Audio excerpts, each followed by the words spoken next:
Anseio encontrar Jesus, quanto anelo ouvir a sua voz, quando enfim a redenção chegar,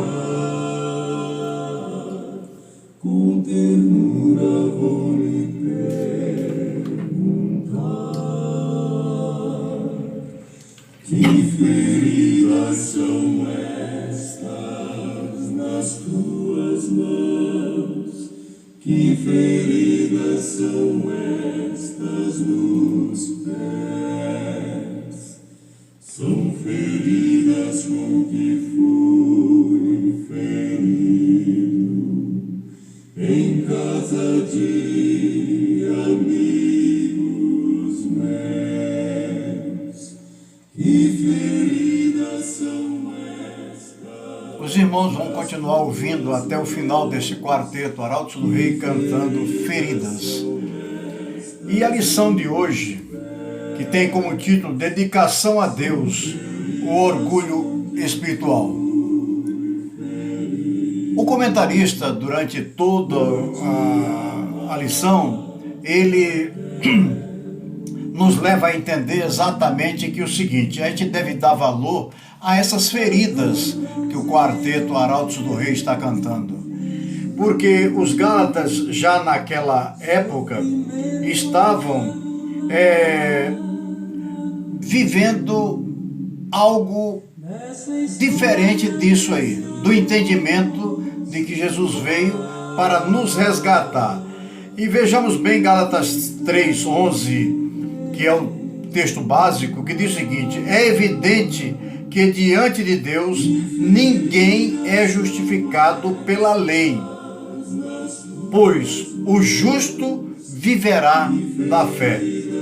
Meus irmãos, aqui é o seguinte: há crentes que, embora falem de liberdade, vivem na escravidão pelo fato de procurarem viver uma vida perfeita e aceitável a Deus através de uma dedicação religiosa impecável, ou por estarem tão seguros da graça de Deus a ponto de se deixarem escravizar por vícios e paixões. Em ambos os casos, esses crentes lhe dirão que têm certeza da salvação pela graça, embora não sejam livres. Porque a graça de Jesus Cristo nos alcançou para nos dar a liberdade. Agora, que liberdade é essa? Será que é uma liberdade para confrontar a Deus? Ou uma liberdade para viver com Deus? Este é o fundo desta lição. A certeza da nossa salvação não depende das nossas virtudes.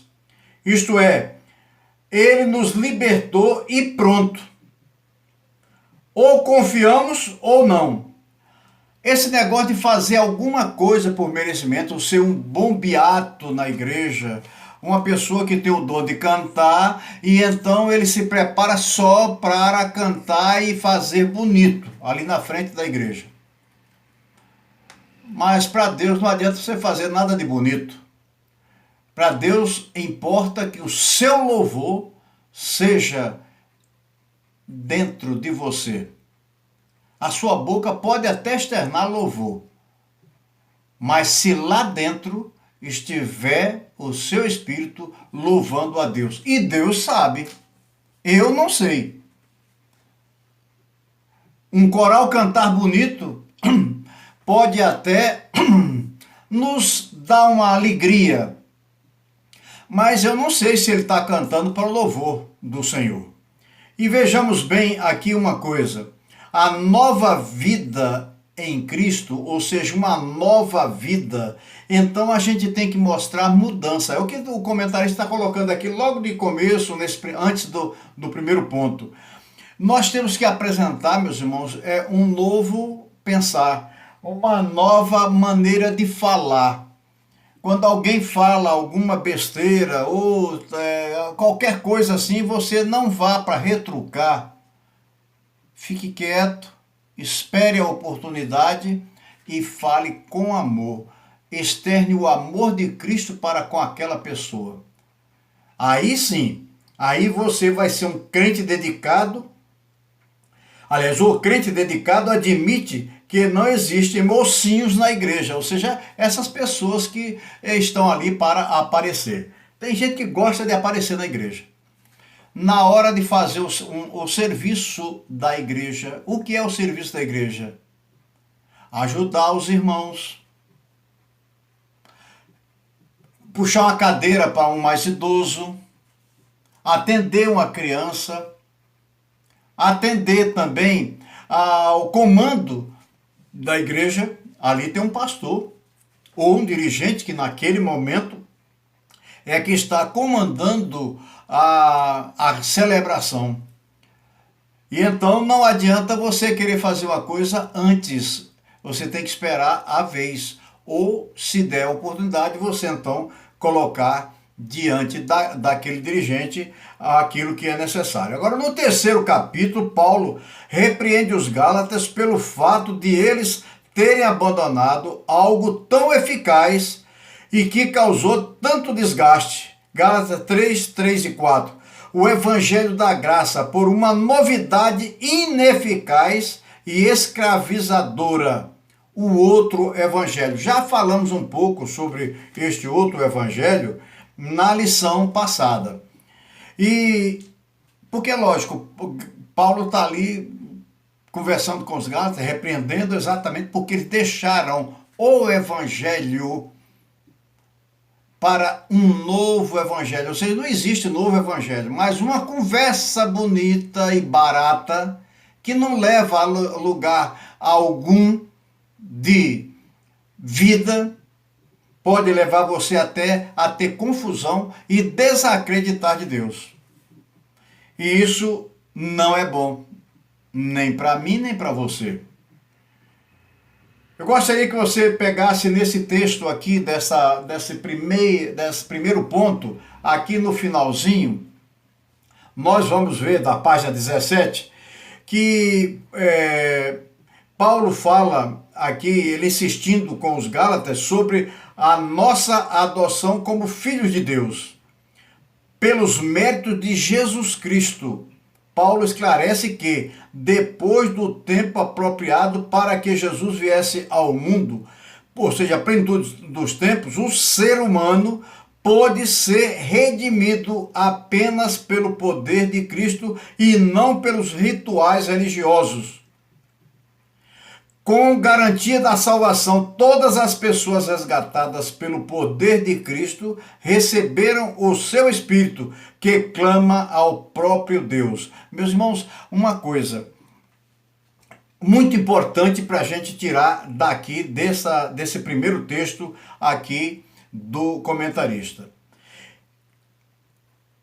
Todos aqueles que receberam a Cristo como o seu Salvador, receberam o Espírito Santo. E muita gente não pensa nisso, não para pensar. Meus irmãos, quem tem o Espírito Santo tem o discernimento das coisas que são faladas. Às vezes você está diante de uma televisão, a notícia está sendo dada e você não percebe que está sendo torcida. E a coisa está sendo para induzir você a um erro.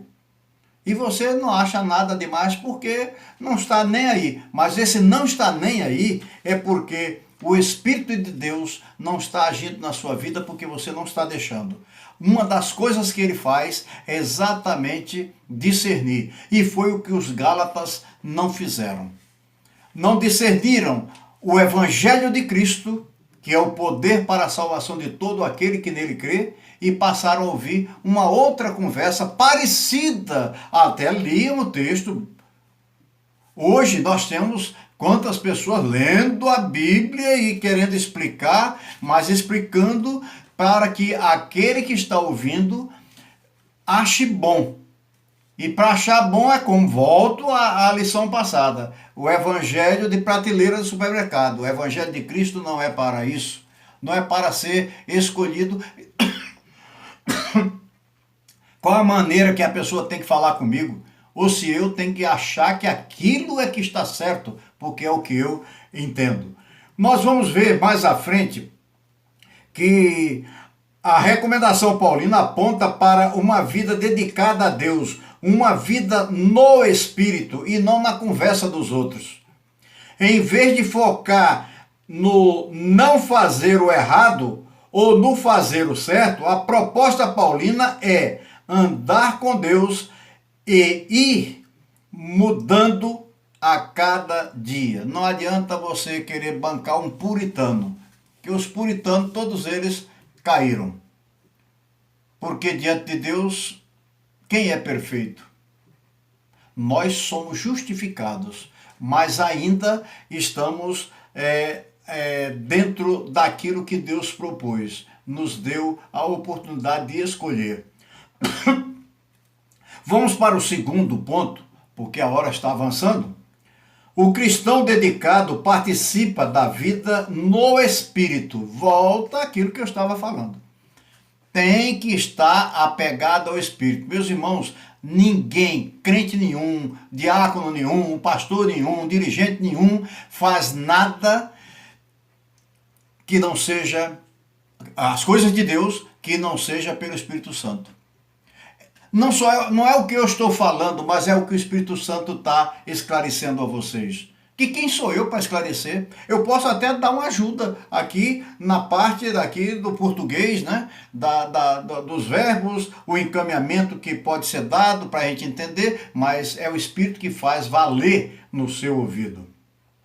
Viver cheio de regras eclesiásticas e de rituais religiosos cristalizados não diminui a maldade do nosso coração. Por isso Paulo apela para a reflexão dos seus leitores, a fim de que eles não deixem a verdadeira liberdade e abracem a escravidão pomposa,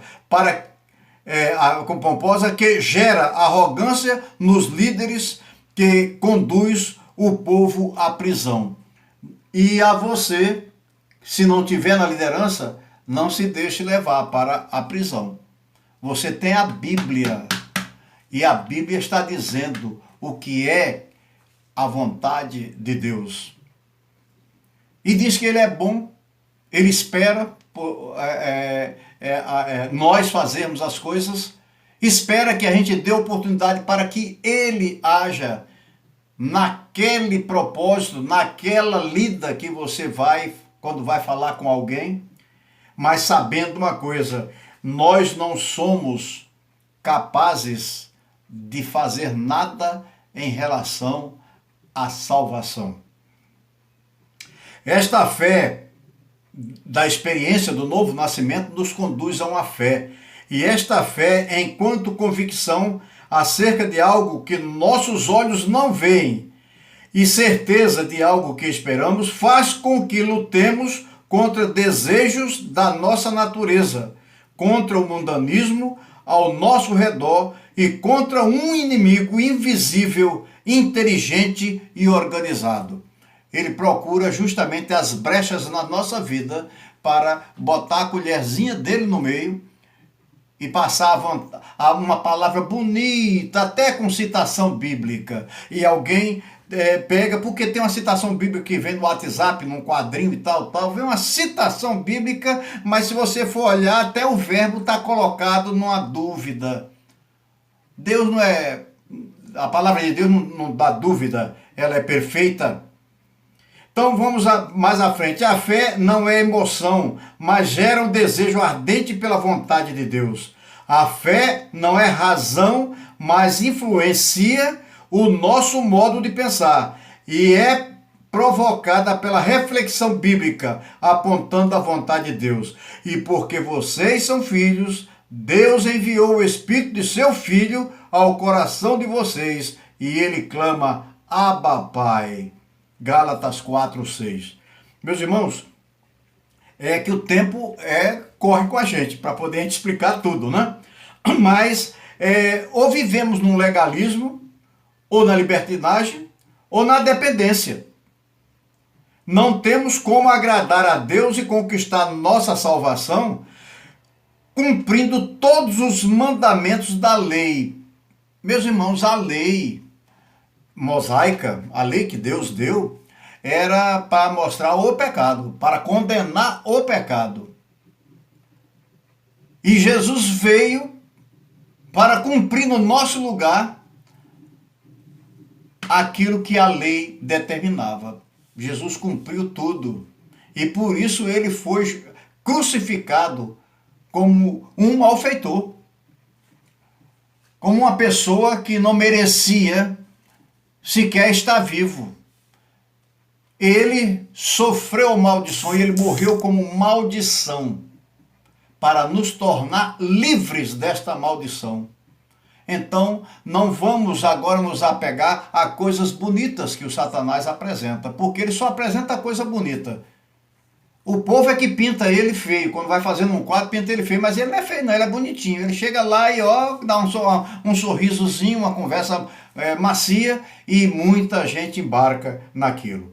Vamos mais à frente para entender. Viver no Espírito em plena liberdade conquistada por Jesus. Todavia, uma vida na dependência do Espírito requer humildade para reconhecer-se impotente de se salvar.